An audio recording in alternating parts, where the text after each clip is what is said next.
Imagine a world where horseback warriors from the Mongolian steppes suddenly rule over the sophisticated civilization of China. This wasn't fantasy, it was the reality of the Yuan Dynasty. For nearly a century, from 1271 to 1368, Mongols governed one of history's most advanced societies. The story begins with Temujin, better known as Genghis Khan, who united the Mongol tribes in 1206. His armies created history's largest contiguous empire, stretching from Korea to Eastern Europe. But China remained divided between the Jin dynasty in the north and southern Song in the south. Genghis Khan's grandson, Kublai Khan, would complete what his grandfather started. After years of campaigning, he finally defeated the southern Song in 1279. But Kublai faced a dilemma. How should nomadic conquerors govern a settled civilization of millions? In 1271, Kublai made a fateful decision.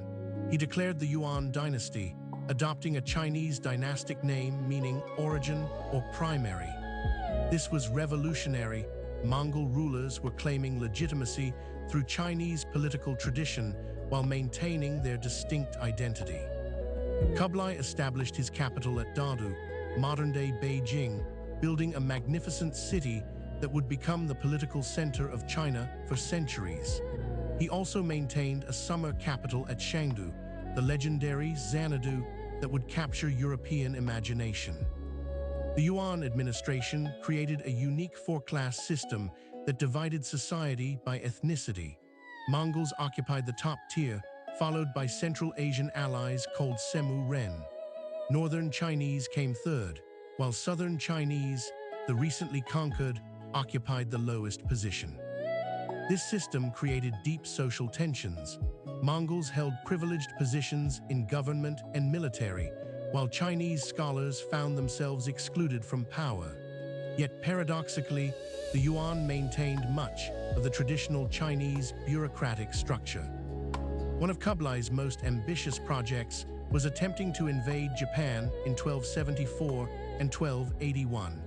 Both expeditions ended disastrously when typhoons, what Japanese called kamikaze or divine winds, destroyed the Mongol fleets.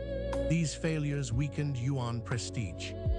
Despite military setbacks, the Pax Mongolica created unprecedented connections across Eurasia. The Silk Road flourished under Mongol protection, allowing goods, ideas, and people to travel safely from Europe to China for the first time in centuries. This connectivity brought one of history's most famous travelers, Marco Polo. The Venetian merchant spent 17 years in Yuan China, serving in Kublai's administration. His writings would introduce Europeans to Chinese innovations like paper money and coal. Marco Polo described a China of incredible wealth and sophistication. He marveled at cities with populations exceeding European capitals, efficient postal systems, and advanced engineering. His accounts seemed fantastical to medieval Europeans, but were largely accurate. The Yuan dynasty witnessed remarkable cultural flowering. Traditional Chinese arts like painting and poetry continued, but with new influences. Landscape painting reached new heights, while blue and white porcelain, combining Chinese techniques with Persian cobalt, became iconic. Drama flourished during the Yuan, with Zaju plays becoming wildly popular. These performances blended music, dance, and storytelling, often featuring social commentary. The most famous playwright, Guan Henking, wrote about common people's struggles. Religious tolerance marked Yuan rule. While Mongols practiced Tibetan Buddhism, they protected all faiths. Islam spread through Central Asian merchants, Nestorian Christianity found followers, and traditional Taoism and Confucianism continued among Chinese subjects. Technological exchange accelerated under Mongol rule. Chinese innovations like gunpowder, printing, and compass navigation spread westward.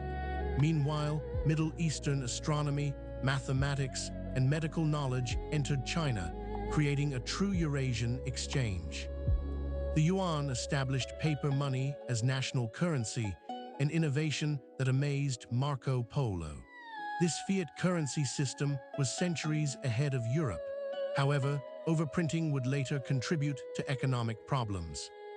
Grand Canal expansion connected Beijing to Hangzhou, improving grain transport from fertile south to political north. This engineering marvel, begun in earlier dynasties, reached its greatest extent under Yuan administration, demonstrating practical governance. Despite these achievements, resentment grew among Chinese subjects. Heavy taxation, ethnic discrimination, and natural disasters created widespread suffering. Secret societies like the White Lotus began organizing resistance, blending Buddhist messianism with anti-Mongol sentiment.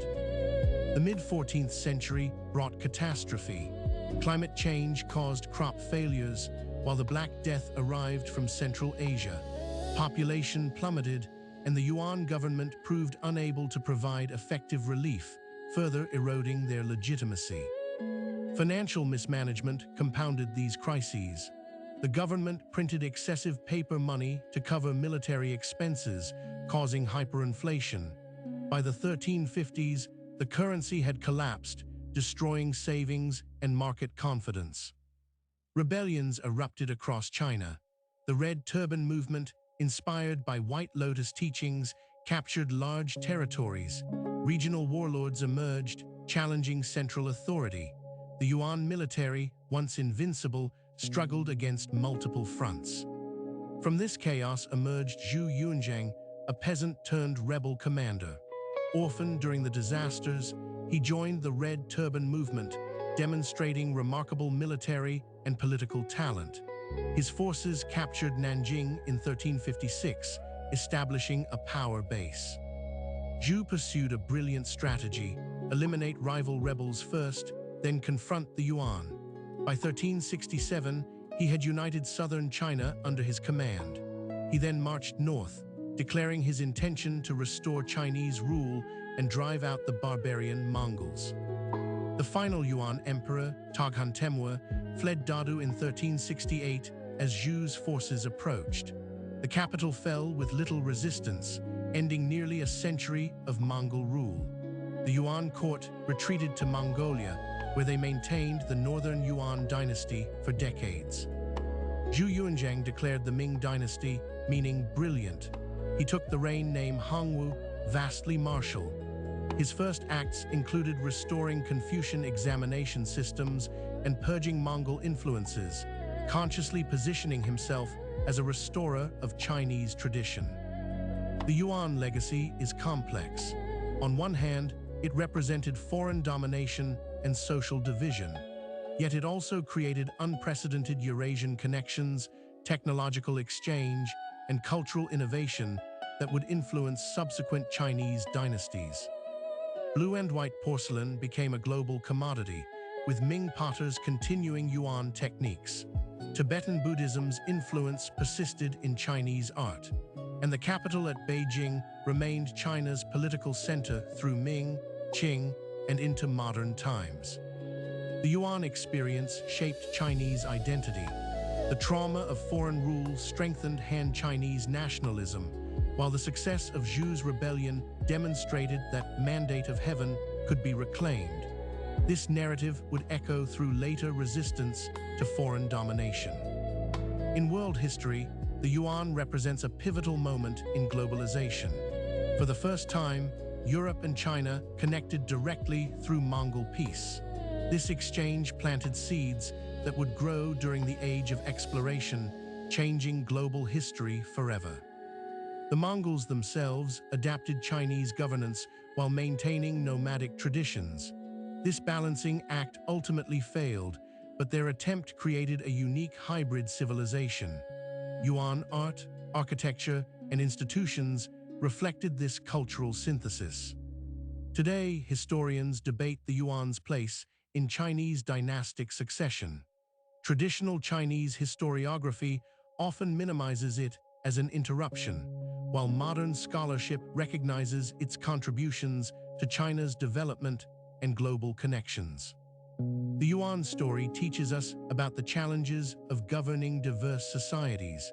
The Mongols succeeded militarily, but struggled administratively. Their four-class system created lasting resentments, while their tolerance allowed cultural flourishing. Kublai Khan's vision of universal empire ultimately fractured, but his dynasty's impact endured. The connections forged during the Pax Mongolica outlasted Mongol political control, creating networks that would shape world history for centuries. From Genghis Khan's unification of the steppes to Zhu Yuanzhang's peasant rebellion, the Yuan period represents one of history's great dramas. It's a story of conquest and collapse, innovation and resistance that continues to fascinate historians today. The Mongol experience in China reminds us that empires are not just about power, but about adaptation. The Yuan attempted to balance steppe traditions with sedentary administration, creating a unique experiment that ultimately transformed both Mongols and Chinese. As we look back on this dramatic century, we see patterns that echo through history: the tension between conquerors and conquered, the creative sparks of cultural collision, and the inevitable challenges of maintaining power across diverse territories. The Yuan dynasty stands as a testament to both Mongol ambition and Chinese resilience.